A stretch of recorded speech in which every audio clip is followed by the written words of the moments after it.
இனிய வணக்கம் உறவுகளே, உங்கள் அனைவரையும் உலக மின்னல் அன்புடன் வரவேற்கின்றது.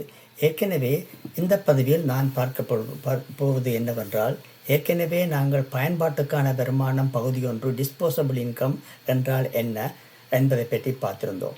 இன்னும் சில நாடுகளை பற்றி இங்கு பகுதி 2 பார்க்கவிருக்கின்றோம். பயன்பாட்டுக்கான வருமானம் டிஸ்போசபிள் இன்கம் என்றால் என்ன? பயன்பாட்டுக்கான வருமானம் என்பது வரி கழித்த பிறகு மக்களிடம் மீதம் இருக்கும் பணம் ஆகும். இதை மக்கள் எவ்வளவு செலவு செய்யலாம் அல்லது சேமிக்கலாம் என்பதை காட்ட பயன்படுகிறது. இதில் முக்கியமாக 3 வகைகள் உள்ளன. ஒன்று, நிகர பயன்பாட்டு வருமானம். ஒரு குடும்பத்திற்கு America $51,147, Luxembourg $44,773, Switzerland $39,697, Norway $39,144, New Zealand $39,024 ஆகும். நடுத்தர சரி செய்யப்பட்ட வருமானம்.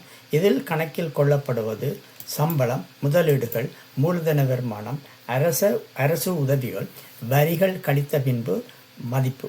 2020 துவக்கம் 2026 முக்கிய தரவுகள்.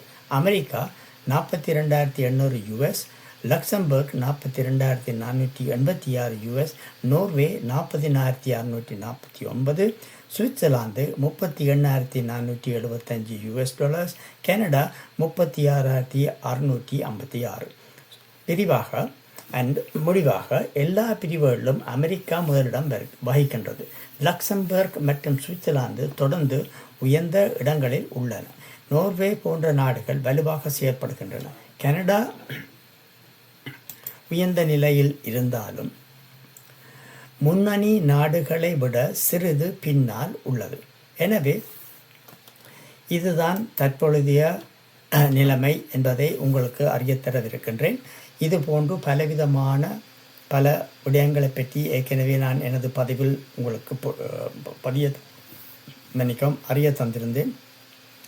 இதை தவறாது பாருங்கள். மற்ற உங்களுக்கு விரும்பிய உறவினர்கள், நண்பர்கள், தெரிந்தவர்களுடன் பகிருங்கள். ஏனென்றால் அவர்களும் இதை பற்றி அறிந்திருப்பது இது ஒரு பொது அறிவாக இருக்கும். மட்டுமன்றி இது உங்களுக்கு தேவைப்படலாம். எனவே எனது இணையதளத்துக்கு, அதாவது உலக மின்னல் என்றது ஆங்கிலத்தில்